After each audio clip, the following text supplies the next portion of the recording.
Welcome to a brand new episode of Sequel Rights, the podcast where we take a look at the franchises that make you go, they made how many of those? And we give each and every sequel a fair trial. My name is Justin Camps, and I'm here with... Elizabeth Helly. And? Tyler Hymanson. Why, Tyler, you're shaking your head before we even started. Like, what's that about? They literally made 4 of these. They made 4 Meatball movies, in case you're just tuning in on this one. I think that every single one of them was trying to be a different movie, and then they were like, they pulled them back. yeah, just like, Meatballs, I guess. When I mentioned Meatballs to my mom over the weekend, she literally said, they made how many of those? And I was like, that's what we want you to ask. Got it. Avid listener to the podcast, That's obviously. Right. Or a total coincidence. We came up with that. No, I'm kidding. Yeah. So we're talking about Meatballs 4. Sometimes known as Meatballs 4 to the rescue. Sometimes to the rescue, but you know, when you hit play on it, the title card doesn't come up with to the rescue. So I don't know where they added that or what the deal is with that. So I guess there is some rescuing going on, as we'll get to, but Is there? I mean, yeah, you know, well, why don't we take a little trip all the way to 1992? Welcome to Lakeside, where some of the hottest skiers have just landed a new hero. I want you to meet our new recreation director, Ricky Wade. He's got charm. Oh, thank you, Victor. Oh. He's a natural-born leader. Come on, guys, let's do it. Come on, anything's possible if you want it bad enough. Look at Michael Jackson. And he's got 2 weeks to turn these ski rats into superstars. It's a playground of fun and fantasy. And he's a full 2 feet shorter than anyone else in the cast. Which is partly because this summer camp is chock full of adults. Oh my God, yeah. So this was very confusing to me at the start of this movie. They're like, these are the counselors and these are the campers. And you're like, what? I was like, oh, it's one of those movies where all the kids are 20-some actors. But no, I think it's meant to actually be adults in this movie. Or like young Well, adults. Yeah. I would hope so, because you see everyone in this movie topless. Yeah, and they're explicitly trying to get them to have sex. And they're drinking and stuff. Like, I think it is, like, because it's a camp that's focused specifically on, like, a sport, like, it doesn't necessarily need to be, it's an like, adult connected to school or water skiing camp. Yeah, or like young, like college age, you know. Okay. Where they're adults, but they still kind of act like Kids. their parents sent them there? Right. I don't know. At least the one Victor guy. Thigpen definitely acts like his parents sent him there. He actually, I believe, says, like, Mom and Dad are right. This place is amazing. Yeah, they told him to go there because he has, like, no friends and no girlfriends. Sure. And we gotta guess that his name his name is Thigpen just for that one joke, right? Yeah. So that the bullies in this movie would have an easy nickname for him. These 4 movies have done a very good job of having a fat character to make fun of every movie. Yeah, I mean, you got to. Nothing else is funny, right? There's no room for comedy without a fat guy. There wasn't really a fat guy in the last movie. I guess Mean Gene was fat, but he was like scary. He wasn't That's a true. They nerdy didn't make nerd. fun of him. Yeah. Good point. Good point. Fair enough. Well, we're introduced to the new camp, which I can't even remember the name of it. Twin Oaks? Lakeside Waterside. Oh, Twin Oaks is the evil Lakeside camp. Water Ski Camp. Of course you would identify with the evil camp, Tyler. Yeah. God. Owned by the same owner of the Cleveland Indians from Major League, apparently. Yeah. Or the lady that gets stuck in the piece of glass in Superman. That's like literally who she is. But Jack Nance runs our Heroes Camp. That's right. From Twin Peaks. Twin Peaks alum. Yeah, the That's other right. camp actually looks like the hotel from Twin Peaks. It does. It does. It's kind of funny. Yeah. Which I was like, maybe they cast him and they were like, oh, let's call it Twin Oaks. It was like a joke thing. I don't know. It could have been, except for the scene where he's wearing like a hat sideways and water skiing later on. He's hamming it up. Yeah, he I mean, part of his character is that he makes bad jokes, but it gets pretty rough. It gets pretty grating. Yeah. Are you looking up if Twin Peaks was... Yeah, I was like, would they even know that reference? And yeah, it was 1990. Oh, there you go. Because, they filmed it the summer of 91. And it was supposed to be a comedy drama, allegedly, starting out. Yeah, this is another situation where I'm sure... Sorry, I might have cut you off. No, I mean, we always say that these movies got open-watered because that was, like, the first one that we knew of that's doing it. But Meatballs isn't enough that you could almost call it doing a Meatballs at this point. So... Yeah, like they wanted to cash in on the awareness of Meatballs. Yeah, it's a failed sequel. It's a fun breed of sequel where it's just like it's not popular enough where they're afraid that they're going to hurt the IP. But the IP has just enough goodwill that they think that they can package a bad movie, or that at least the title might get butts in seats. Right. Yeah. And so it's like so Open Water and Meatballs are the ones that hit that line perfectly. Or maybe get you to drive to that Blockbuster for this one. I don't think it was in theaters. I think that the plan for this one was to have horny teenagers rent it because there was a lot of nudity in it. Yeah, this and one it was has supposed to be called Happy Campers. this one has the most nudity by far. By far. And there's like straight rip-offs of Porky. Yeah, I was like, remember the first time we were like, well, this isn't Porky's. Like, let's be clear, it has these issues. It's problematic, but it's not Porky's. This one is Porky's. Yeah, this one's 100% Porky's. Yeah. I never seen Porky's. Oh, well, in this scene, there's a whole extended sequence where the guys go off to sneak a peek at the girls while they're showering, and that same exact thing happens in Porky. Except that they're adult men.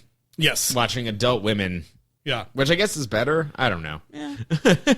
I mean, someone even in the movie is like, "What? Haven't you seen a boob before?" Or something? Yeah. I mean, it's early '90s. There's a lot of high cut bikini bottoms. That's right.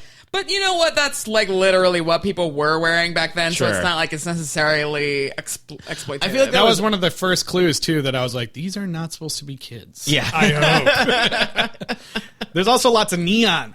Lots of neon. 90s neon. Which I was like, is this already past that? I guess not. Like 92 is. Especially not in like the water sports world. Yeah. Which weirdly, like, is it now like there's now two movies that take place that the lake is a huge and like water stunts are a big part of the movie. Like that's more Meatballs canon now than Summer Camp, apparently. I gotta say, some pretty impressive water skiing in this movie. Sure. Those were my favorite scenes. I was like, wow, those guys actually are doing it. Those guys can ski. Those guys are doing it. And luckily they're wearing those neon colored wetsuits so you can see what they're up to. Yeah. And by the way, this whole episode's brought to you by Body Glove. Body Glove. Yeah. Let's zoom in on those logos a few more times. Body Glove and Miller Lite. Yeah. The other product placement in this movie. Body Glove. Oh God! I mean, yeah, it's like a glove for your body. I get it. Think about it. I get it. I know. I loved that. Like every time they show the water skiers, there's someone off screen going like, "Yeah, Brad, you got this! Oh, go, Brad! Woo!" It was very much like, and you're like, "This guy doesn't look anything like Brad. He's got long hair." Well, and it's like even the cheering is like overdubbed, like it's totally ADR'd. Of just, and it was not unlike that YouTube video that was going around. I sent it to you last week of the guy dubbing over the Fast and Furious Tokyo Drift race, where it's like, yeah, race cars. So many times, yeah. Yeah, that's so funny. Yeah. But this movie's doing that for real and for serious. And there's just like tons of cutaway shots to people reacting like, "Oh, dang it!" Or "Oh." There's many shots of the counselor, the main guy from Twin Peaks, just going, "Ooh, ah, yeah!" I mean, You got this, Ricky. You can do this, Ricky. He's a great like face actor. It wouldn't surprise me if he had the ability to do like the Jim Carrey move every muscle in his face independently thing. yeah. You know, like that wouldn't have surprised me at all. That would be funny. Yeah. So I guess the plot of this, or what needs rescuing, is that the camp is in financial ruin. Yeah. Yeah, I mean they used to have 80 or 100 campers, and this year they have 24. And why do you think that's happening? It's because they can't win the dang. No, that's not what I. It's all the spinal injuries. Nope. He specifically says that it is specifically because of one reason. Oh, that's right. That damned MTV. Oh, right. And I was like, "What's MTV?" Yeah, I've already forgotten. Doesn't make any sense. I thought that was funny. There was the movie actually starts with this like crazy bus. Yeah. Not a chase, but it's like the bus is like driving like maniac down the street, and I was like, oh man, I thought for a second they weren't going to show the bus driver. Yeah, and is Pee Wee Herman going to be driving this they bus? were going to maybe say it was that Some same old guy. lady. But yeah, some old lady. Who's holding the horn so much during the opening sequence that I actually just like wanted to turn the volume down because I was like, this is annoying. There's no cars in front of her. What are you It looks honking like at? that she's honking at the branches. Also, Yeah. the bus is like completely covered in mud, like they've Yeah. just been driving through the outback. Or They something. didn't want to pay kids to sit in it so it would look full, so they just covered all the windows with mud. That's a good point. There's probably only one person in that bus, the driver. So yeah, it's she's an old lady who chews tobacco and has driving gloves. The other thing that early on in the movie that made me question: Are these supposed to be kids? As soon as the campers are getting off the bus, like as they come out one by one, the counselors are holding up like number grades for them. Like, Oh right, they're based they're on their rating how hotness. Hot, yeah, how hot they are. And I was just like, what? Yeah, Because at that point, you still have no concept of like, are these supposed to be kids or what? Yeah, I guess just, again, because it's like, I think you're learning water skiing by going there, so age is not as big of a deal, so the counselors can, it's whoever's the most advanced in water skiing. It's not necessarily their age. Yeah. So. Which, Also, his granddaughter is one of the counselors. right. Mm-hmm. Kelly, He wants to right? give her the camp when he dies. Kelly Peterson. Kelly Peterson. So we learned pretty quick that Neil's plan to beef up the camp is to bring back a counselor who used to be at the camp but left to go to Twin Oaks. And when he was at Twin Oaks, he like revitalized that place and brought in a bunch of campers. But now he's coming back to Lakeside. Lakeview side, Lakeview. view side town. Lakeside. Lakeside. That was right. Lakeside. And this is where Corey Feldman comes in. He drops in. Literally. That's true. He drops. Kind of like the Power Rangers did. Yeah. Just to a different song. It wasn't Red Hot Chili Peppers. Yeah, he parachutes in with a boombox around his neck like Flava Flav. Into the water and somehow doesn't die from electrocution. Right. And he's wearing like a single ski, like snowboard jet ski, or like water ski the that we Green never Ranger. see. Yeah, that we never see. Well, I again. love this scene too because like they're all like at the beach or something, or no, they're like outside the beach, and all of a sudden they hear like an airplane. Yeah. And they all run over like they never seen a goddamn Yeah, airplane airplane. before in my life. They're like, holy cow! Oh wow! We look at beat that. gravity. We did it. Look at that guy! He's flying a plane. And then I was like, okay, what's the big deal? And then he jumps out, and I was like, okay, I guess that's kind of cool. No, But it's not Corey Feldman. I know that. He didn't jump out of no plane. it's true. But he did. But this movie has a lot of, hey, we're gonna cut to show you some stunt person and then cut back to somebody else. It's so great. in a way It's so that great. is more egregious than some of the most egregious films. I love it because the stunt person is never far off in the distance either. You're like, oh, that's not the same dude. That guy's a whole 2 feet taller than Corey Feldman. So Corey Feldman lands and he proceeds to do his Bill Murray impression for the rest of the movie. His character is very similar. You can tell he's trying to like recapture that like manic energy that. But he's really annoying. yeah. Yeah, but I thought that he was okay. I mean, I guess I'm just so beaten down by Meatballs 3 that I was like, Corey Feldman, I mean, like he was reasonably funny and somewhat charming and, had a good personality in this movie. And like he made a bunch of like movie, they weren't quite topical. They were more like Hollywood specific references. Like he joked around about The Omen and about The Godfather and like, a lot of other movies. So. And as you heard in the trailer, lots of Michael Jackson jokes in this movie Yep, he even dances like Michael Jackson. for whatever reason. Should we just talk about that scene? Because Yeah. it's so funny. It's so they have the crazy. welcome to camp dance on the first night. And the DJ plays like a black or white It's ripoff. yeah, it's insane. Like, Yeah, it's the same guitar, like digga digga digga digga digga digga. Yeah, and I was just like, how did they get away with this? I Yeah. mean, maybe it's because of some shitty movie nobody cares about. No, it's but like one note off. Yeah, if we were using if we were using something like that on network TV, people would like it would go red flags right away. Like we can't license Yeah, and this. he's like doing Michael Jackson dance moves and like acting like them. And then at the end, when he stops, he goes, Elvis has left the building. And I was like, Elvis? Yeah. What? It's just so weird. Like, clearly that whole scene was like, conceived as having that black or white Michael Jackson song in there, and some poor person at the studio or whatever had to be like, look, we have only $2 million for this movie. We spent it all on the clearly CG lake, right? No, we spent it all on the. We spent it all on cool guy ADR of like, yeah, Ricky. The stock footage for the sea stunts was really expensive.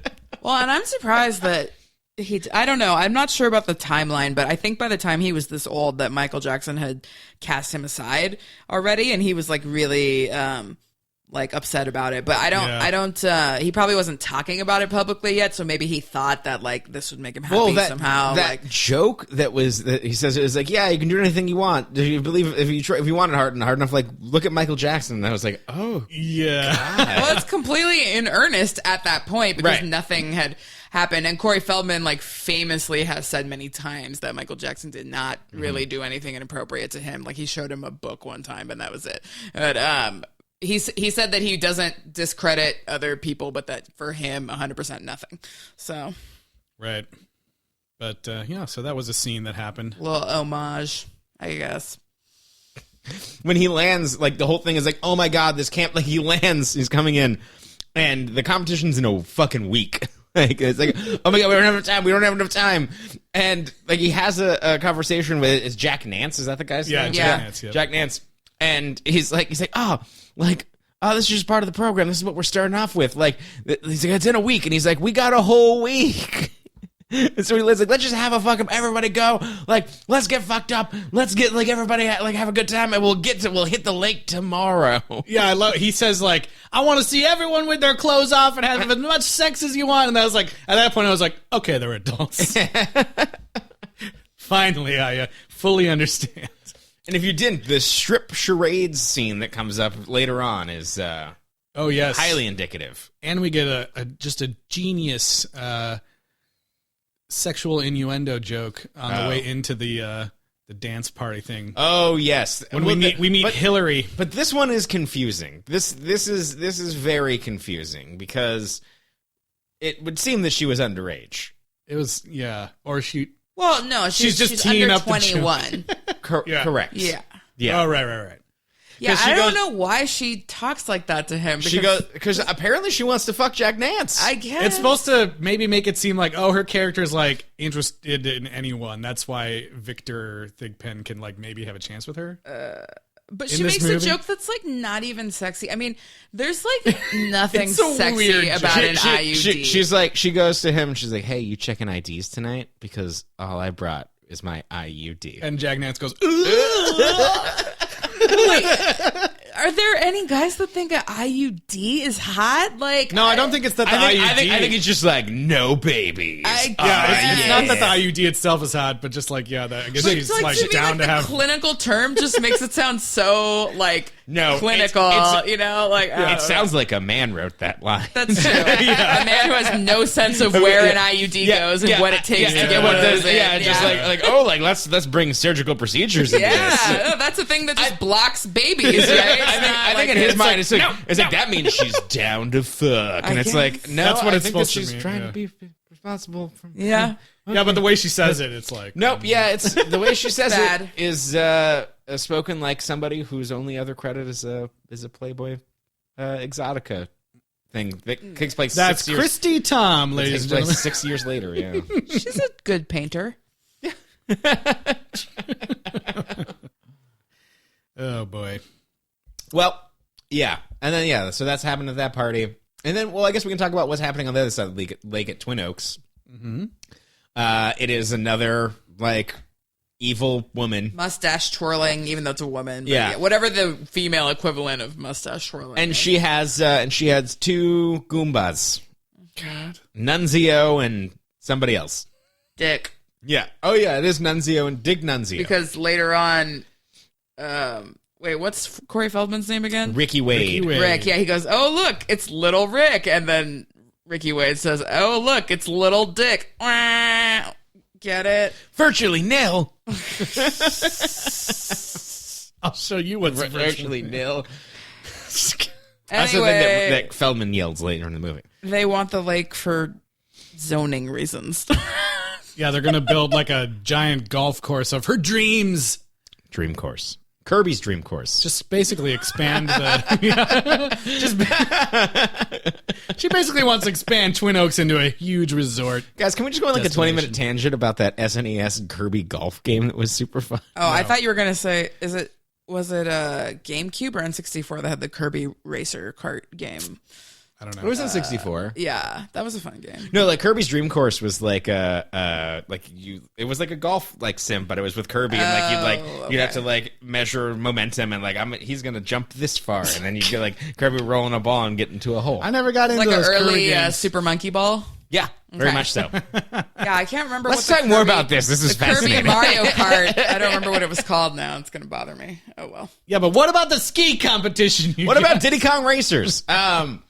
Yeah, the ski competition has the other team they're in matching body glove wetsuits. Yep. So we know that they're evil. They're the rich kids. Like, so it gets back to like the rich and against the scrappy, ruffians. Yeah, the scrappians, the scrappy poor the ruffians, camp. the scrappians.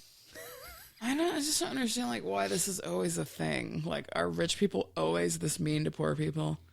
I mean, historically, yes. I think I was going to say, I think, yeah. But like, do they? What's happening right like, now? Usually, they would just use their power and money. They wouldn't like come up with That's true. trials of sport and shows of Because skills. they know that the poor people work harder and could actually beat them at whatever competition they're having. Yeah. Yeah. She could have just thrown a shit ton of money at him and he probably Yeah, would have this been like, situation okay. is just like every typical like. It's like what the South Park episode makes fun of. Like, usually it's a skiing one in the snow that makes fun of this, or like Hot Tub Time Machine or whatever makes fun of this. But yeah, this is this water skiing one. So yeah, they want the part of the lake because his part of the lake is the only part that is zoned for construction. So rather than trying to get rezoning to pass, she wants to buy that part of the lake. It also seems like, and for like $500,000. And it seems like that there was a lot of construction at Twin Oaks. Seems like it's a pretty built up camp. Yeah. It's a very nice camp. It's super nice. I probably, if I was looking at a brochure and I was looking at Lakeside versus Twin Oaks, depending on the cost of the camp, I probably would have maybe gone to Twin Oaks. But what if Ricky Wade was in the pamphlet? What if Feldman Ricky Wade. Well, also, like, Twin Oaks is an entire lodge with, like, other things, and water skiing is just, like, one thing that they do, whereas the other one's just, like, a bunch of shacks where they specifically only do water skiing. Right. It's weird that there's, like, 2 dueling adult summer camps. I know. That's what I thought was so... Throughout this movie, I kept being like, are they kids? The movie's they're trying not to make kids. you think that they're kids, but then it's despicable because, like, you're seeing these kids topless. Yeah, they're not kids. They're not kids, It's but it just is but weird. even when you get a bunch of young adult college-age people together, it basically becomes like their kids. Right. Like, just like any fraternity, sorority, marching band, whatever dumb club that people I couldn't get my mind around why people were going to this camp. It's water ski. But no, there was nobody teaching them anything. But, like, are you getting invited to camps right now? Like, hey, you can go to a week. No, but I guess if we were really, really into some sort of extreme sport, we might be. Yeah, maybe. I don't know. Just Want to go to weird. bungee jumping camp? Also, Justin? it seemed like, yes, this camp is for water skiing, but, like, the main reason is everyone's going to bone at this camp. Yeah. Yeah. So that seemed like the unspoken rule. So it's like they end up focusing on Ricky, Jack's daughter, some douchebag, Wes, some other douchebag, and Howie. Wes and Howie. They're best friends. Howie and Wes. They suck. And Victor Thigpen. And did you guys get to... So, Victor Thigpen is played by Johnny Cocktails. What a name. Johnny Cocktails. But What a nom de plume. But Johnny Cocktails is not his real name. No, it is not. Eliz, I will let you reveal this. Oh, you could do it. This funness. Because, as always, if we have an excuse to talk about... Lost. Johnny Cocktails, and I could not find any information about why or how he came why up he with went this by name. Johnny Cocktails. But his name is Brad Grunberg. Yeah. And while he was doing this, his brother Greg was making friends with J.J. Abrams. Probably a better decision. Yeah.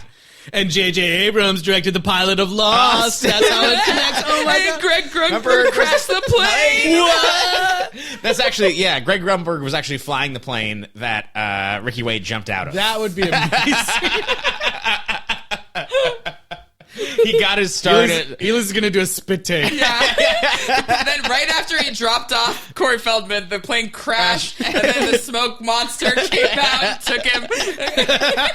Yeah, we never did see what happened to that plane. Very mysterious. All right, this has been another episode of Lost Talk. Maybe what if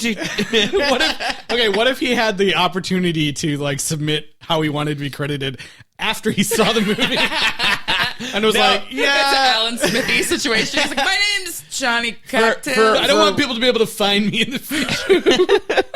For a lot of his early roles, he was going as Johnny Cocktails, and I guess he was trying a stand-up career at that time. Okay, interesting. Okay, fair enough. Come see Johnny Cocktails. Like at the Laugh Meatballs Factory. 4 is high enough on his resume that like he has it in his Twitter bio. I mean, that wow. would make sense. Well, he's been in like he was in that cinematic classic I Now Pronounce You Chuck and Larry. Oh God. So He is in a lot of TV. yeah, he most recently filmed Fuller House. So an arc, I think. Yeah, but his lot in this movie is to just fall over a bunch and cause accidents because he's so fat and clumsy. Yep. Yep. And then at one point, he gets good on the jet ski.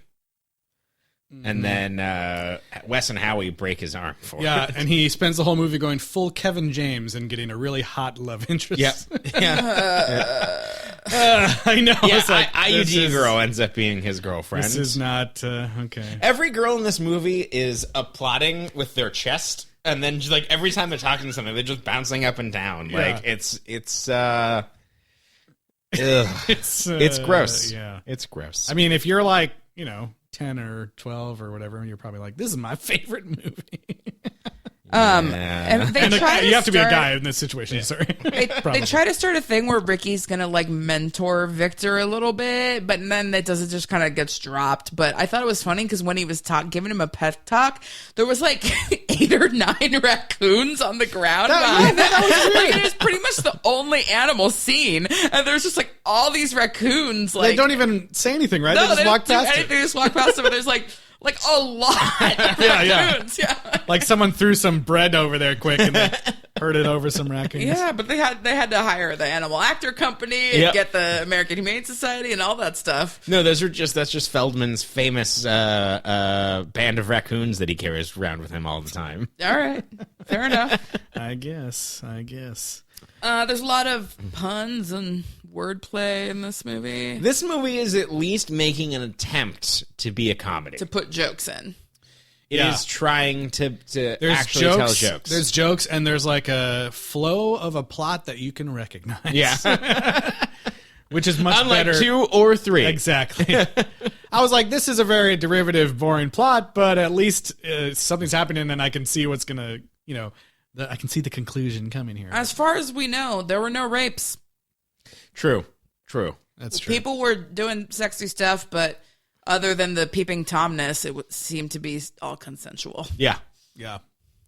This movie even like almost has a woke moment, but then I feel like it ruins it in the end of the movie. But I'm not sure which one you're talking about. So this whole movie, Wes and Howie are two like annoying jock guys are like picking on Thick Pen Victor and purposely setting him up to fall down and create big horrible They accidents. create like an extremely elaborate domino of folding tables that is like extremely dangerous. Yeah, and I felt so bad for him at this. There's this one part where they're like cleaning up after a party, and like Victor just is such a nice guy, and he wants to be their friend so badly that when like Wes asks Victor like, "Hey, can you stay and help us clean up?" He's like, "Sure, man, whatever you say." Like just super sweet and honest. Yeah. And then of course this was a whole elaborate plot to make him trip and fall into this like domino thing of like lunch This tables. Rube Goldberg machine of shame. And and I can't remember which girl it was exactly, but one of the girls, Not the main girl, the girl that was with. Is it Monica or something? I don't know her name. The blonde girl. Yeah, one of the girls that's with Wes. There's a blonde girl, a ginger girl, and an Asian girl. Yeah, the girl that's dating Wes. Throughout the movie, you kind of see her giving looks like, I don't like what he's laughing at Victor. I don't like it. And she has this whole speech that's really great. Like, you know, she tells Wes off like, and she ends it by saying like, you are just so small. Yeah. For like picking on this dude. If you want to be a bully, you are so small. And she like basically breaks up with him. And I was like, yes, finally something great happened in this movie.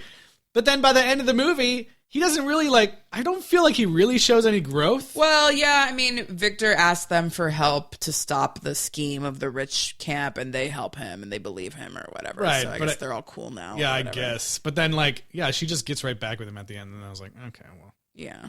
What was that exciting scene where she totally tells him off? That was my favorite part of the movie, honestly, because I was just like, fine. I mean, you know, we've watched all these horrible movies of these girls having no agency or anything. And yeah, so and just there's finally like a glimpse of like a fleshed out female character and yelling at Howie. Yeah, and that was a great scene. But I just feel like she should have just been like, "Fuck you." The whole movie.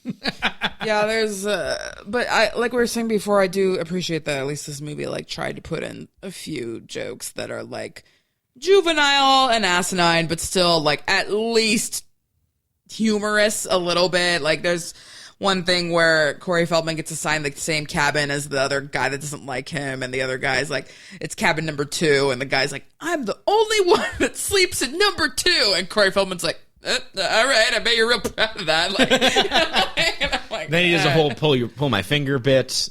Yeah, but at least you got some like wordplay or a joke that at least you actually have to be like, like somebody who understands what comedy is at least did some punch up on this movie. Yeah, right. They might not be super funny, but at least they make sense. Yeah. So it's humor adjacent. Mm-hmm. Yeah. Can we talk about the close-ups in this movie? Yes. Yeah. Okay, so every time we're seeing a conversation with two people, the camera has got to be like below their chin, looking up. They refuse to do a 2-shot. It's got to be only an extreme close-up. Yeah, and it's always from like underneath. I was like, is this trying to make the... I mean, honestly, I thought it was trying to make Corey Feldman look taller or something. Right, but they give up the ghost on that. Like, he's so short in every scene. Like, yeah, obviously but they do it to everyone, though. Yeah, even exactly. That's why I was saying. Like, it made me think that, like, did they even film this outside? Are they just inside it with, like, a light screen behind them, and then they have to, like, just go into their face so there's no probably background? For some of it. Yeah, it's crazy. It's so bad that at the very end, when Corey Feldman at this point has, like, broken his leg or something like that. Oh, my God. Yeah, he's been sabotaged by the rich people, and he's out of the competition. I think he has a brain injury, actually. Something like that. Anyways, but Okay, go ahead. they're like, what are we going to do? Did you want to talk about the nil chance or whatever that was? No, I wanted to talk about in this thing. So, like, basically, the what leads up to this moment, right, is that they sabotage the boat. And he gets injured, like he ends up on the boat, and then they had to he's holding his knee and he can't do anything. The whole thing they've been talking about this entire movie is the triple hinge, and then which is like I guess it's like a triple flip, and then so when he's totally impossible triple flip, they can't even fake it. How we'll get into how they shoot it later, but after he's hurt, then they do the thing where Jack Nance hops on the skis. And, like, it's a bunch of close-ups of him doing it. And so it's like, oh, like, fuck, he did it. Like now this happens. And then, like, oh, no, like, they can't win. Like, they have to get a perfect 30 score on this. And it seems like he's so hurt nothing's going to happen. It seems like he's going to be like, oh, like, Jack's daughter, Kelly, should do it. Right. Like... Because she's an amazing skier, and then he just stands up and he's like, "No, turns out I can walk. I'm healed." The camera goes so close to his face that it can't even focus on his face. Right. He's completely blurry because it's so close to him, and he just goes, "Kelly, give me my skis." He can't. His eyes are crossed because the camera is so close to him.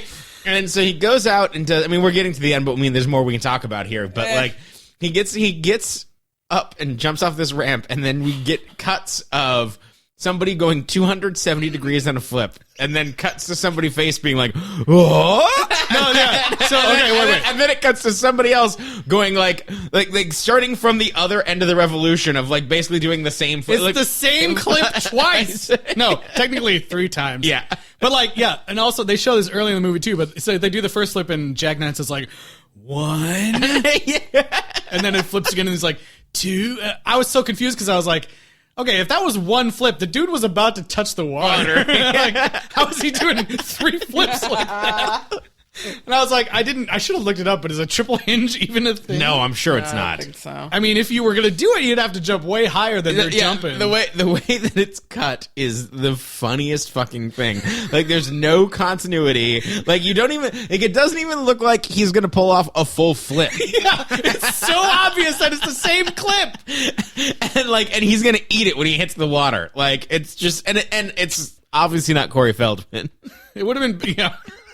Would have been Corey better if Feldman it was. might have been to tuck up small enough and get those revolutions out. It would have been better if it was like just a totally different shot of a different flip or something. The second with a different color body glove suit on. Exactly. You're like, okay, well, at least we watched 3 different flips. I just don't know why they got so close to his face. It made no sense. I don't know. I just kept, I couldn't stop thinking about someone like kneeling in front of them with a camera the entire movie. Oh my god. I was like, that's not right. That's not right. So, Tyler, do you want to talk about the director of this movie? Yeah, so the director of this movie is Good old Bob Logan. Bobby Logan. And Bob Logan has a website. He sure does. And on the website, it has a T-shirt that says, I directed Leslie Nielsen, bitch. And then a link to his email. And that's literally it. But there's another link We to should have his, emailed him, to man. his We fucked up. $99 one-day film school. It has a very prestigious alum. Steve Wozniak says, this was rewarding. I honestly think, But the Wikipedia for that quote says citation needed. I honestly think that this, I honestly think that this one website that you sent is funnier than the movie. Because the whole thing is like, you scroll down and it goes like, unfortunately, due to Bobby's super busy schedule, he's not teaching this class anymore, so you just have to buy the DVD. And I was like, okay, that's fun. And it's like a long website. And there's all these details. But then it's like there's like gift cards for it. It's like you get 25 of your friends. Like Bob will come to your town. I think most of it was a joke. I hope. But Yeah. I thought it was. You guys should check this out.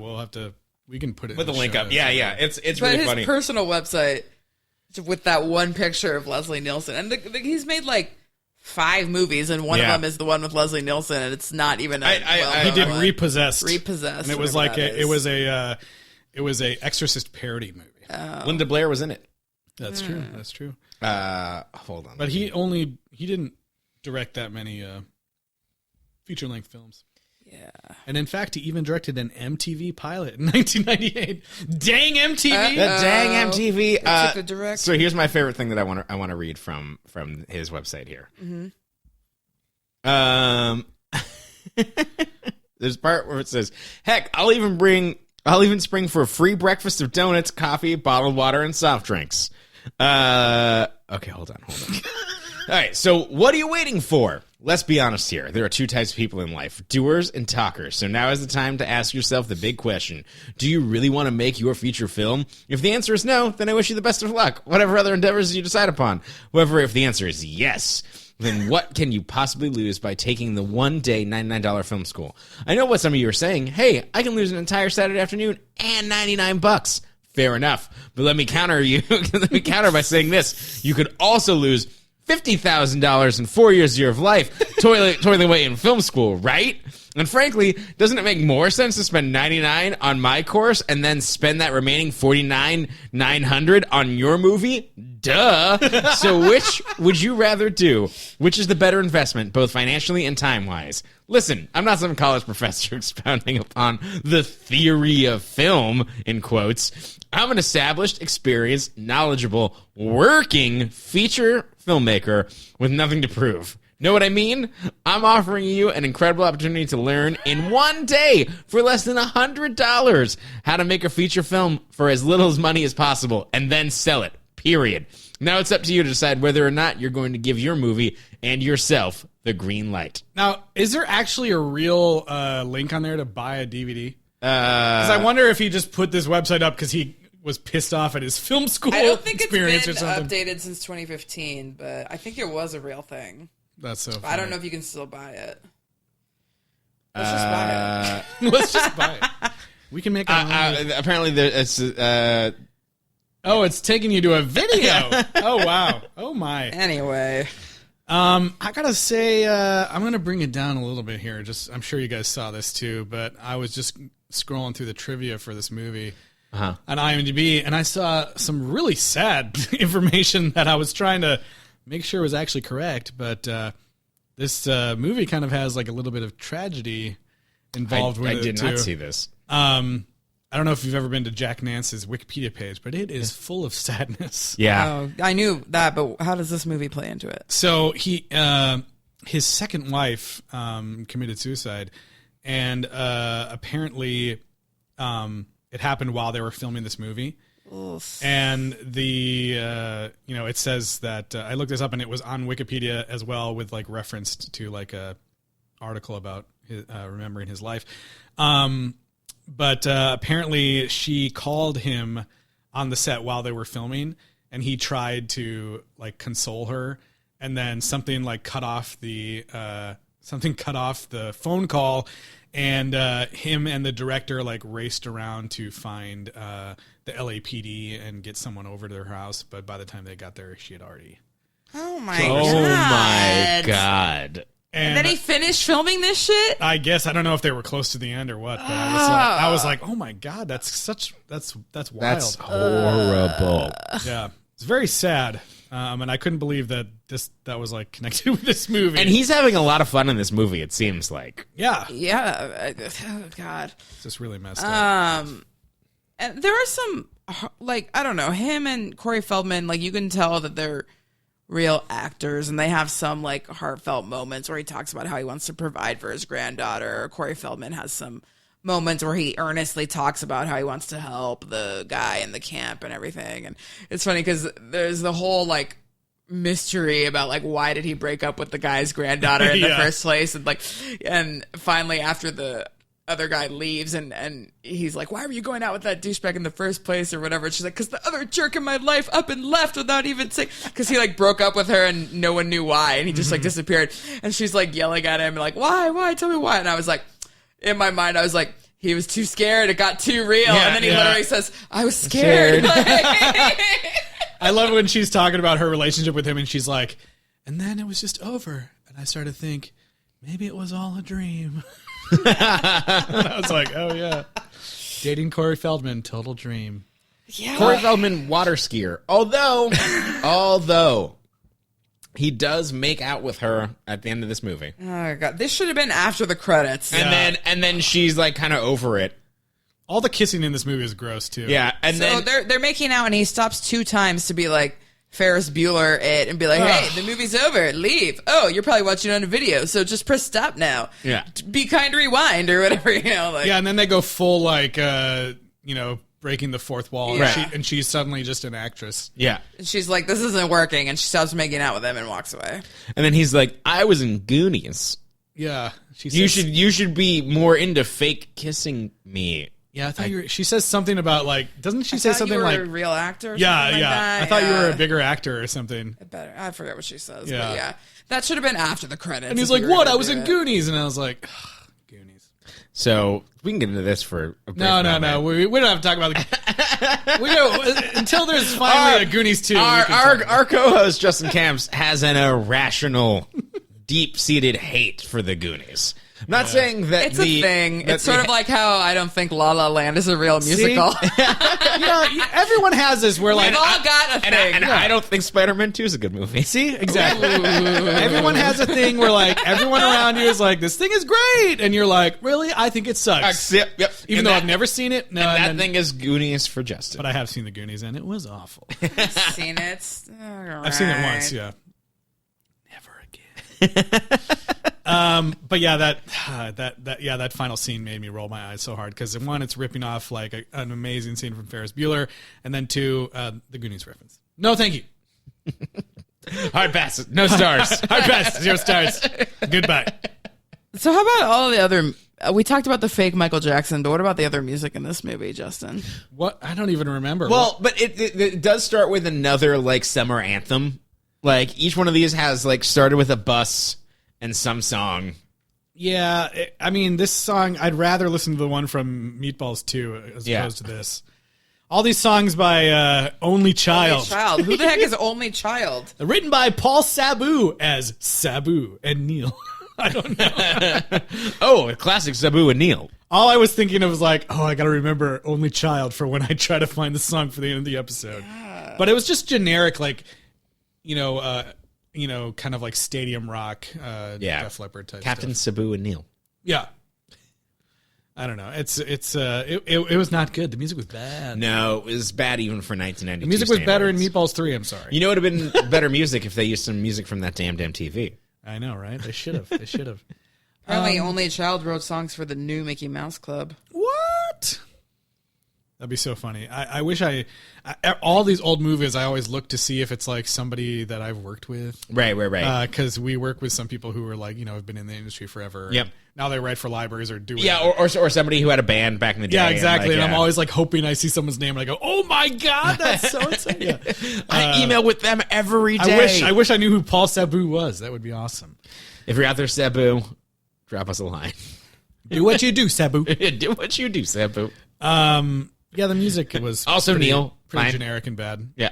Oh, but I was gonna say, no, never mind. I'm thinking of something else. Oh no, it was all bad. No. It was bad. You saw the movie was also written by Bob Logan, right? Yeah. Okay, so he's the guy who knew jokes. I mean, why wait? Who knows jokes? Or maybe whoever punched it up just didn't get WGA credited. That could be. So, I mean, we're coming to the end of summer here, guys. This movie, they run out of it. They only had so many ideas that they were like, okay, most films like this build up to like the big competition. But what if you guys, whoa, what if we had two competitions? What if the first competition wasn't enough and they had to do the exact same thing again? So, 1 week later. Yeah. Also, the judges of the competition don't appear to be water skiing experts in any way. What makes you say that? It's like a hot girl, a nerdy guy, and another nerdy guy. Yeah, and a fat nerdy guy. And and the one guy was like, is he supposed to be like a horrible Asian stereotype or something? He's got like buck teeth and...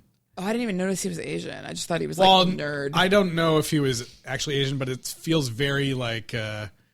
like propaganda poster. Yeah, like old... Oh, I didn't. I just got that he was like a nerd. It was very weird. I think he was supposed to be like an alfalfa. Like I was like, who's that famous white actor in... Mickey... I think of Mickey Rooney. Mickey Rooney. Yeah. Mickey Rourke. It was very Mickey... You know how Mickey Rourke was in it was very Mickey Rooney like, which I was like, I don't know about this.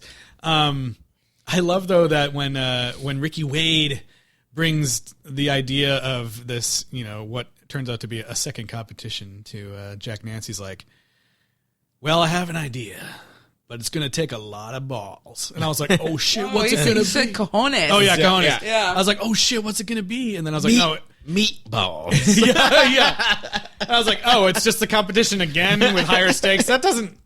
I guess maybe it takes balls or cojones to wager your camp, I guess. One of the jokes that I actually thought landed in this movie is that, like, the Twin Oaks, like, goon squad, like, they're going around and, like, they're doing shit to... Because one of the things we didn't even talk about that. Yeah, one of the things that Jack Nance offers is, like, a free refund to the camp. And so, like, how, like, this camp's fucking them over is, like, they're making all these people, like, quit. But, like, so it's just, like, basic goonery. Like, there's a point where, like, they put blue dye in a shower to get more naked girls. I remember, yeah, that's true. Yeah. They're going to look like Smurfs after this. I remember now that you mentioned this scene, I recall the best part of the movie. Okay. Better than the girl talking down to the guy or whatever. Yeah. Yeah, the goons have put rats in the food. Yeah. And this amazing scene where it's revealed the chef at the chef guy at the camp is opening up one of the buffet trays to reveal the pasta or whatever it's supposed to be. He opens it up and there's rats inside, and then there's a reaction shot of him going, like the biggest breathing, like gasp, gasp.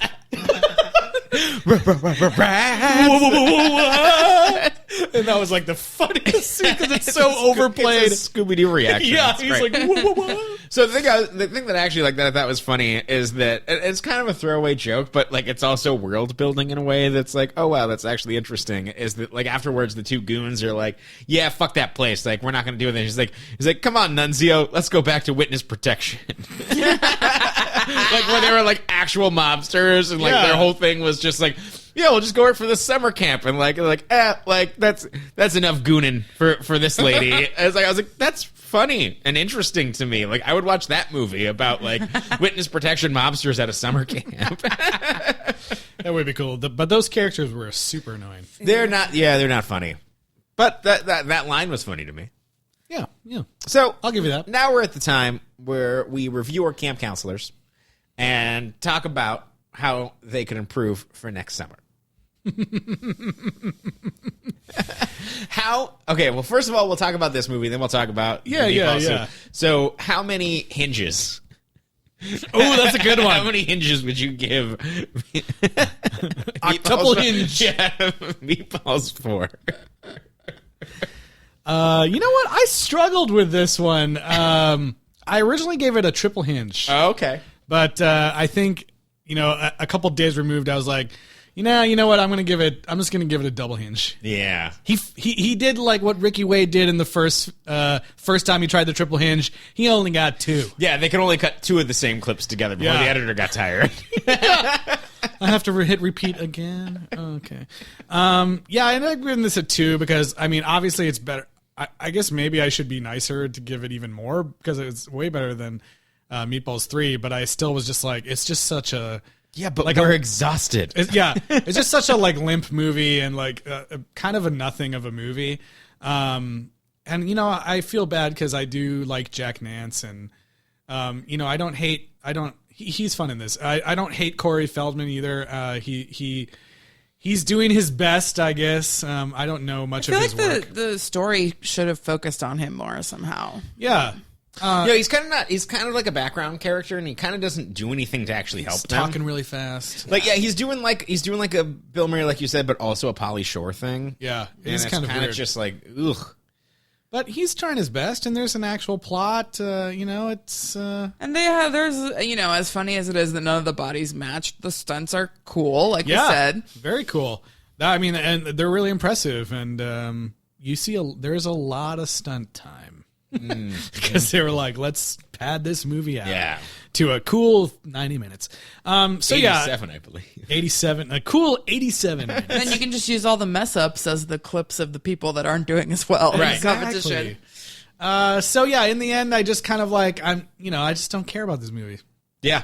There's not much to it. I agree with pretty much everything you said. I'm going to go ahead and give it a triple hinge, though, just in recognition of being so much freaking better than Meatballs 3. Yeah. Like, yes, it had boobs, but like they were all adults and like whatever. Like there was no teaching children that no means yes. There was no attempted rapes. There was not even any really jerky kind of sex stuff. So, yeah, it was gratuitous in the way that it was like, this is a movie for teenagers. Yeah. That's true. It was all just like, it's not great, but it was all just general bullying. It wasn't homophobic stuff or anything. Yeah, no, they never. There was some fat phobia, obviously, but they never called anybody a homo or did all these other things. Yeah, and I don't want to be like, it was great because it was just bullying. No, bullying is awful. No, but I agree. Yeah. Like Jack Nance is good. All the side characters are not good, but Corey Feldman is fine. He's a proficient actor. I think the story could have been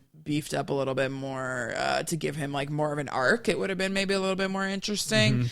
But I think they spent too much time focusing on the competition and on Victor. With that time should have been spent with Corey and the main girl. The 2 competitions. Yeah. Yeah. But yeah, just in recognition of how much better it is than Meatballs 3. And in some ways, there are some parts about it that are better than Meatballs 2. Also. Oh, absolutely. So, yeah, like as far as having a coherent plot and Yeah, you yeah. know, the production value. And I guess whatnot, that's true. I think I did like it better than Meatballs 2. And I don't remember what I gave that movie. Yeah, I don't either. So I wanted to give it the double hinge. I agree with everything that you just said, but I think I will give it the triple hinge. I feel like that's maybe what I gave Meatballs to, but maybe not. Yeah, I think that it's not.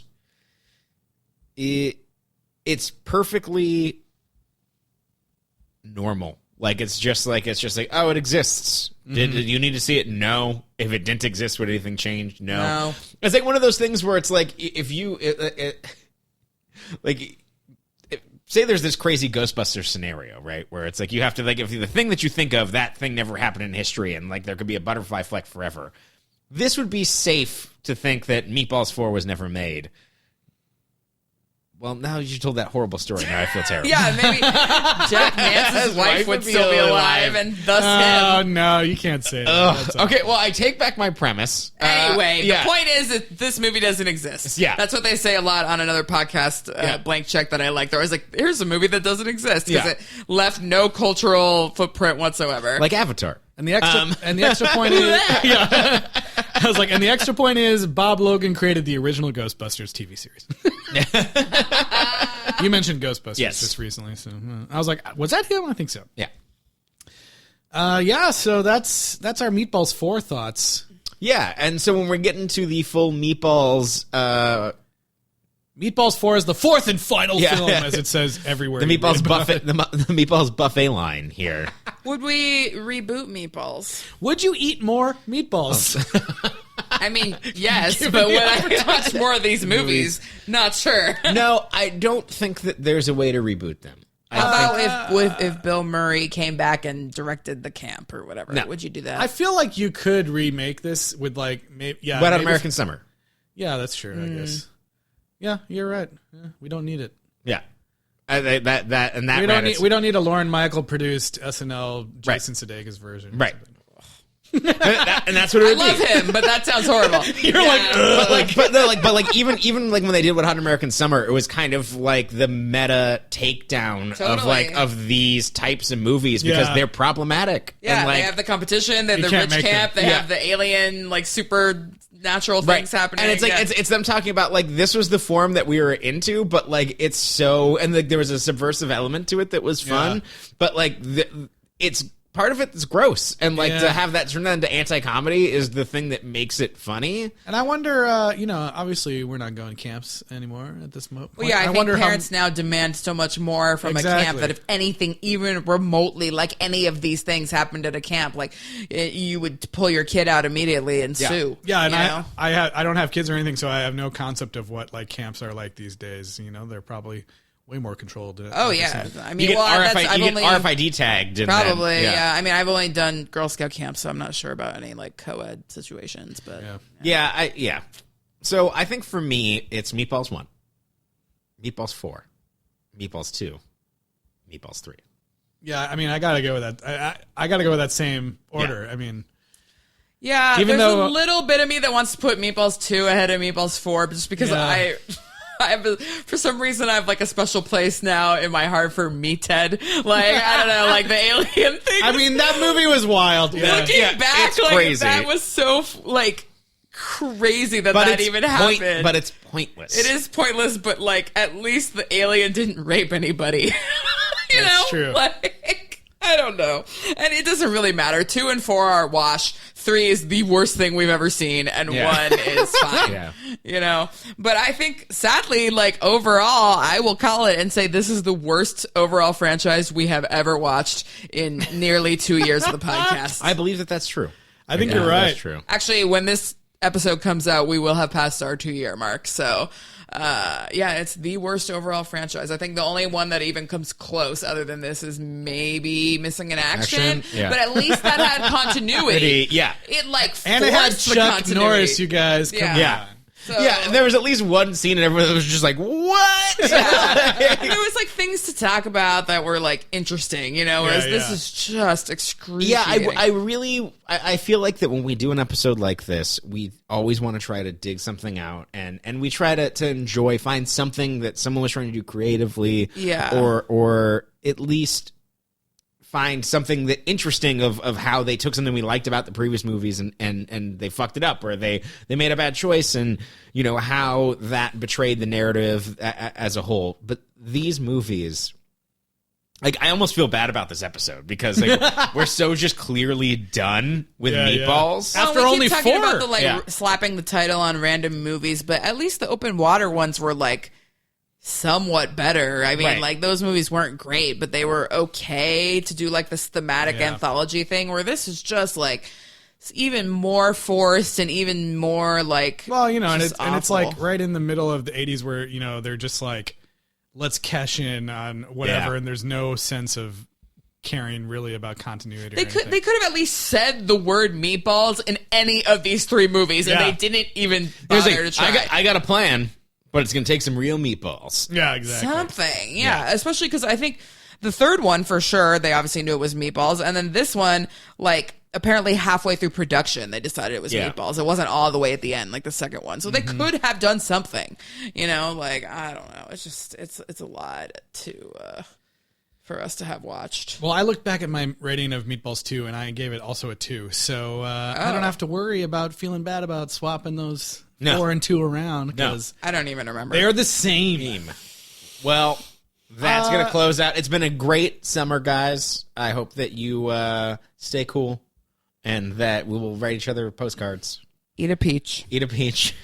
Yeah, you guys. If you're, usually we say, like, I would say if you're going to watch Meatballs, only watch the first one. Oh, yeah. Don't go past there. Honestly, I would say don't watch any of them. Like, even the first one is not enough for me to recommend. Just watch Wet Hot American Summer. Yeah, yes. there you go. Yes. It's funny because I watched all of the series of Wet Hot American Summer before I ever saw any of these movies, and maybe that ruined it. And they're all better. We should rewatch it now and be like, oh my god, that's just so there's always so many things. Well, and the first Wet Hot American Summer is one of my favorite comedies of all time. Like, it's great. Well, you know what? You guys can, if you want, stay tuned to hear what we're going to be, this is the end of the franchise, so you want to hear what we're going to be doing next, starting right away next week. But first, Eliz, where can people keep in touch with us? Yeah, send us your suggestions for future franchises and your comments on any and all sequel subjects to sequelrights@gmail.com, and reach out to us on social media, Twitter, Instagram, and Facebook at Sequel Rights. And please rate and review us on Apple Podcasts or wherever podcasts are sold. Yeah, and Tyler, I mean, you earlier on, just mere moments ago, you were mentioning that, like, we had fun this summer. We did. And we need to cool off. That's right. One way you might want to cool off is taking a dip in the ocean, or maybe in the whale tank. Oh, God, don't bring all that into it already. Well, hey, next week we're kicking off Free Willy. You are not alone. You are not alone. And you'll get my whale tank joke if you've seen the movie. Or if you have any slight grasp of popular culture. No, but seriously, this is like an exciting episode for us because we have a special guest for you guys next week. We got to interview Simon Windsor, the director of Free Willy. What? Can you believe it? No. I mean, I can believe it because because it's happening. We're doing it. But we're in the Matrix, so it's fine. Yeah, so I mean, you might want to tune in, get some insights. I cannot wait to talk to him. I am fascinated and excited. It's going to be great. But yeah, we're excited about this one. A little nostalgia trip. We're staying in the 90s. We're sticking with Michael Jackson. And for some reason. We're talking about whales. We'll see you guys next week. Yeah, dropping next Whale Wednesday. Hashtag Whale Wednesday for the next 4 weeks. Tune in for Free Willy. We'll see you guys. Why are you waking up? Is the way